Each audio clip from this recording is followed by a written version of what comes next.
The following segment is sponsored by Uplift Families.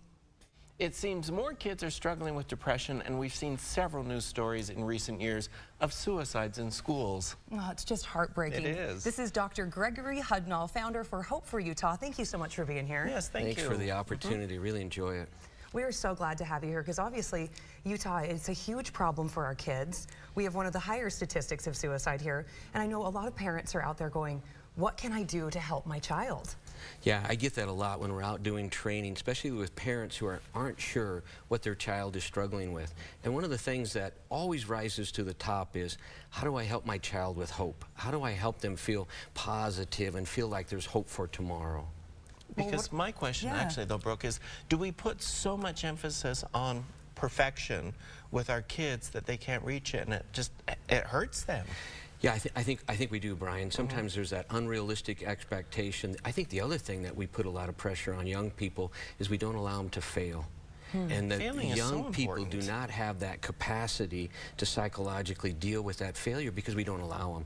We remember the shame, the challenges we had, so we want to fix it. And that's one of the worst things that we can do. We want to be there to help them and help support them as they learn through that experience and help pick them back up to have hope, but not to take away that failure. Well, that can be such a hard thing as a parent because you want the best for your kid. You want them to feel good all the time. And by doing that, we actually end up hurting them, it sounds like. Yeah, you're kind of caught in the middle because you want your child to, to go through life and be happy and to have all those experiences. And then we remember our embarrassment, our shame when we were young, and we think, oh, I want to protect my child. But that's really one of the worst things that we can do. Yeah, and in fact, the article that I just wrote for Uplift Families, it focuses on helping children develop hope. Because I get that question so many times, and the research is really specific on 3 or 4 things that we can do.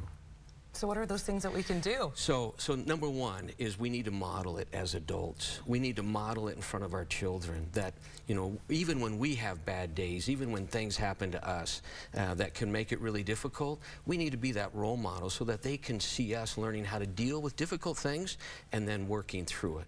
And then number 2, which is really surprising but so powerful, is reading positive literacy stories, children's stories that have hope and success in those stories.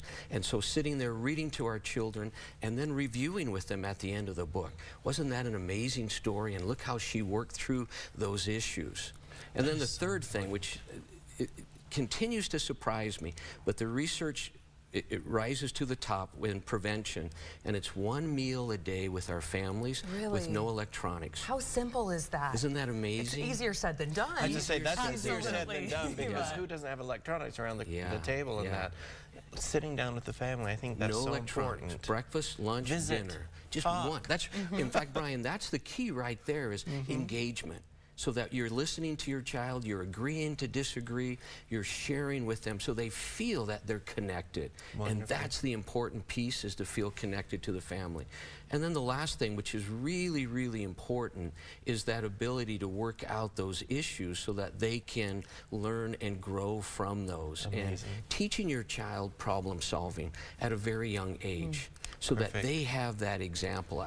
We were with our grandkids a little while ago, and I have 10 grandchildren. And one of my granddaughters got upset, and she said something, that I'm going to do this or whatever.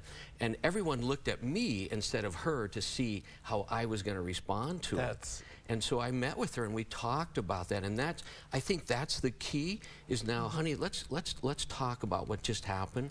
What can you and I learn from it? How can we handle it differently? So those problem-solving skills, and learning to deal with those frustrations. Well, you obviously have so many skills. Where can we go for more information? So the article is upliftfamilies.org, just came out today. We're very excited about it. Some really good ideas. And thank you for the opportunity. Thank you so much for joining us.